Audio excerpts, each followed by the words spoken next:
மார்பகத்தில் ஒரு கட்டி வரும். அந்த கட்டி வந்து வலி பெருசாக இருக்காது, ஒரு கடினத்தன்மையில் இருக்கும். அந்த கட்டி கொஞ்ச நாளில் தோலுக்கு பரவி தோலில் புண்ணை உண்டு பண்ணும். அதுபோக அங்குள்ளையும் அந்த கட்டி உண்டு பண்ணும். இந்த மாதிரி மார்பகத்தில் கட்டி, தோலில் புண்ணு, மார்பக காம்பு உள்ளிழுத்தல், அங்குள்ள கட்டி போன்றவை மார்பக புற்றுநோயினுடைய அறிகுறிகள்.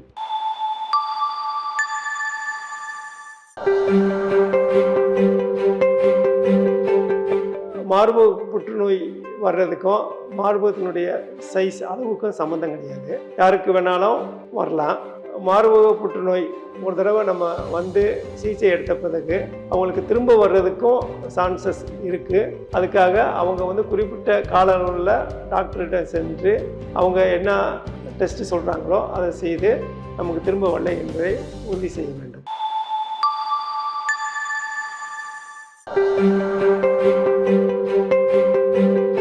ஒரு பெண்களுக்கு மாதவிலக்கு எப்போ ஏற்படுதோ அதிலிருந்து மாதவிலக்கு முடிகிற வரைக்கும் அவங்களுடைய உடலில் ஈஸ்ட்ரஜன் என்ற ஹார்மோன் லெவல் அதிகமாக இருக்கும். ஈஸ்ட்ரஜன் ஹார்மோன் அதிகமாக இருந்துச்சுன்னா அவங்களுக்கு கேன்சர் வர்றதுக்குரிய கண்டிஷன், அதாவது சந்தர்ப்பம் சிறிய அளவில் அதிகமாக இருக்குது. அதாவது அவங்களுக்கு ஒரு ரிஸ்க் இருக்குது. இந்த ப்ரெக்னன்சி அந்த ஈஸ்ட்ரஜன் லெவலை குறைக்கிறதுனால ப்ரெக்னன்சி நமக்கு ஒரு ப்ரொடெக்டிவ் ஃபேக்டர்ஸ், அதாவது ப்ரெக்னென்ட் டைம் ஒரு கர்ப்பம் அடைகிறது மார்பக புற்றுநோய் வர சான்ஸை குறைக்குது.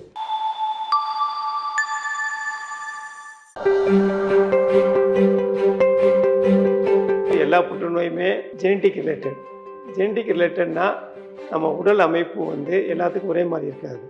சில பேருக்கு ஒரு வகையான உடல் அமைப்பு, மற்ற பேருக்கு ஒரு வகையான உடல் அமைப்பு. நம்ம பிளட் குரூப் எடுத்துக்கிட்டோம்னா ஒருத்தங்களுக்கு ஏ இருக்குது, பி இருக்குது, ஏபி இருக்குது, ஓ இருக்குது. இது வெவ்வேறு வகையான ஜெனட்டிக் அமைப்பு.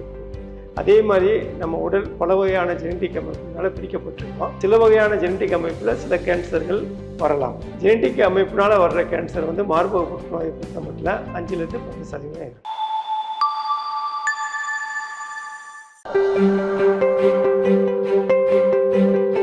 ரேடியேஷன் நமக்கு எப்போ வரும்னா, எக்ஸ்ரே எடுக்கிறது, சிடி ஸ்கேன் எடுக்கிறது, இந்த மாதிரி இருக்கப்ப நம்ம பாடியில், நம்ம உடலில் ரேடியேஷன் கதிர்கள் போகுது. இதெல்லாம் ஒரு ரொம்ப சிறிய லெவலில் தான் போகுது. புற்றுநோயை உண்டு பண்ண அளவுக்கு இது பெருசாக போகிறது கிடையாது. சிம்பிளாக சொல்லணும்னா, எக்ஸ்ரே சிடி ஸ்கேன் எடுக்கிறதுனால உண்டாக ரேடியேஷனால் புற்றுநோய் வருவது கிடையாது. நம்ம அடிக்கடி இதை எடுக்கக்கூடாது. அதுக்காக இதை நம்ம எடுத்துட்டோம் நமக்கு வரும் பயப்பட தேவையில்லை.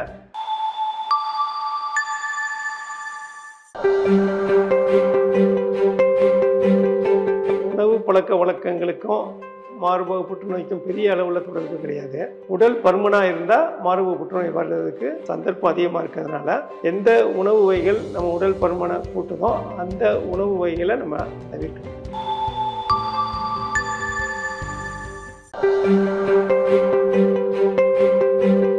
மார்பக புற்றுநோய்க்கும் ஸ்மோக்கிங்க்கும் பெரிய அளவில் தொடர்பு இல்லை.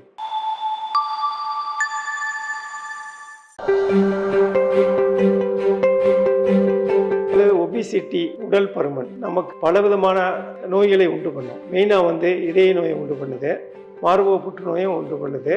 இது போக குடல் புற்றுநோய், இந்த மாதிரி பல புற்றுநோய் ஒபிசிட்டினால வருது. அதனால் நம்ம என்றைக்குமே நம்மளுடைய பாடி வெயிட் அதை குறிப்பிட்ட லெவலில் நம்ம குறைச்சி வைக்கணும். பிஎம்ஐன்னு பாடி மாஸ் இண்டெக்ஸ் அதை 25 நம்ம வைக்கணும், அல்லது அட்லீஸ்ட் 30 கிலோயாவது வச்சுக்கணும். சப்போஸ் சில பேர் உடல் பருமனாக இருந்தால் அதை குறைக்கிறதுக்கு அவங்க முயற்சி பண்ணணும். பொதுவாக ஒபிசிட்டி பிரஸ்ட் கேன்சர் வர்றதுக்கு ஒரு காரணமாக இருக்குது.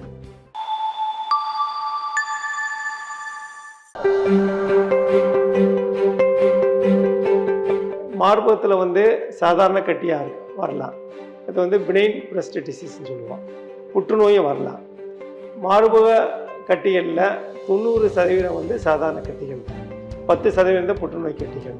ஒருத்தங்களுக்கு சாதாரண கட்டிகள் வந்துருச்சுன்னா அந்த கட்டி புற்றுநோயாக மாறுமானா கட்டாயம் மாறாது. இது வேற காரணம், ஈட்டியாலஜின்னு சொல்லுவோம். மார்பகத்தில் சாதாரண கட்டிகள் வர்றது வேற காரணத்தினால வருது, புற்றுநோய் வேற காரணத்தினால வருது. புற்றுநோய் நம்ம ஜெனட்டிக் ப்ராப்ளத்தினால வர்ற ஒரு நோய். சிம்பிளாக சொல்லணும்னா சாதாரண கட்டிகள் புற்றுநோயாக மாறாது.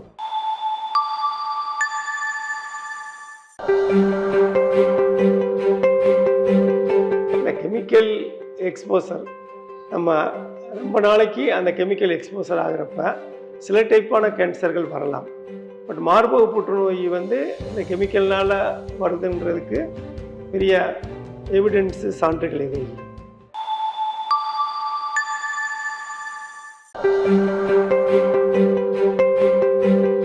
இல்லை, எந்த மாத்திரையில் வந்து ஈஸ்ட்ரஜனுடைய அளவு அதிகமாக இருக்கும் அந்த மாத்திரையை சாப்பிட்றதுனால கட்டாயம் வர வேண்டிய அவசியம் கிடையாது. மார்பக புற்றுநோய்க்கு வர்றதுக்கு ஒரு சந்தர்ப்பத்தை சிறிய அளவில் ஒரு சிறிய தாக்கத்தை ஏற்படுத்தும். இந்த மாத்திரை சாப்பிட்றவங்களையும் சாப்பிடாதவங்களையும் கம்பேர் பண்ணுறப்ப சாப்பிட்றவங்களுக்கு அந்த வரக்கூடிய ரிஸ்க்கு அதிகமாக இருக்குது. பட் இதை வந்து கிளியராக சொல்ல முடியாது. இதுக்காக இந்த மாத்திரையை சாப்பிடக்கூடாதுன்னு சொல்ல முடியாது. அப்பப்போ இந்த மேமோகிராம் டெஸ்ட்டு, மார்பக சுய பரிசோதனை, பிரஸ்ட் செல்ஃப் எக்ஸாமினேஷன் போன்றவை செய்யலாம்.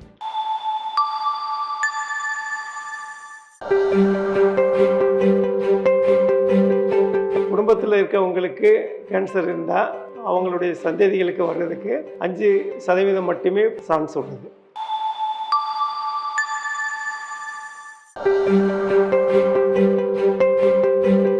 கேன்சர் வந்து ஜெனட்டிக் டிசீஸ், நம்ம ஜீனுடைய அமைப்பில் ஏற்படுதா சில குறைபாடுகள்னால கேன்சர் வருது. இதுக்கும் மன அழுத்தம், டிப்ரெஷன், ஆன்சைட்டி அதுக்கு சம்பந்தம் இல்லை.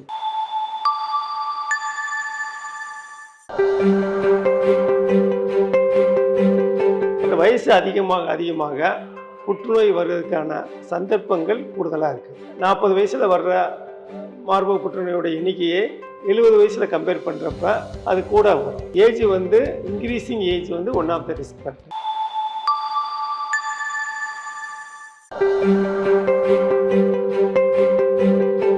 எந்த கண்டிஷன்லையும் ஈஸ்ட்ரஜன் லெவலை நம்ம பாடியில் கூட்டுறோம்னா கேன்சர் வர்றதுக்கு சந்தர்ப்பம் கொஞ்சம் அதிகமாக இருக்குது.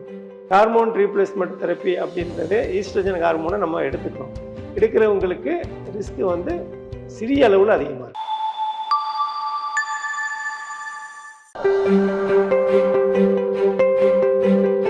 இது வந்து ஒரே மாதிரி புற்றுநோய் கிடையாது. இப்போ ஒரே வயசில் ஒரே ஸ்டேஜில் 2 பெண்களுக்கு புற்றுநோய் இருக்கிறப்ப சில பேருக்கு அது நல்லா குணமாகுது, சில பேருக்கு ஆக மாட்டேங்குது.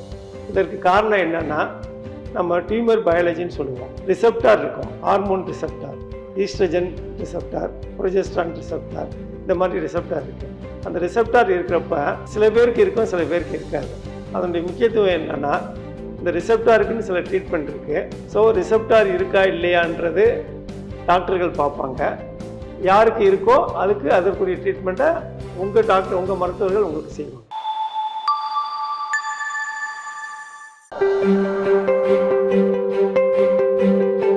அதாவது நம்ம உடலில் சில புற்றுநோய்கள் ஹார்மோன் டிபெண்டன்ட் கேன்சர்னு சொல்லுவோம். அதாவது நம்ம உடலில் உண்டாகும் ஒரு நீர்த ஹார்மோன் சொல்லுவோம். அந்த ஹார்மோன் வந்து சில புற்றுநோயை உண்டாக்குது. இப்போ ஈஸ்ட்ரஜன்ற ஒரு ஹார்மோன் கர்ப்பப்பையில் உள்ள சினை முட்டை என்ற ஓவரிலிருந்து சுரக்கிறது. அந்த ஹார்மோன் சில பேருக்கு அதிகமாக இருந்தால் அவங்களுக்கு மார்பக புற்றுநோய் வரக்கூடிய சந்தர்ப்பம் அதிகமாக இருக்கும்.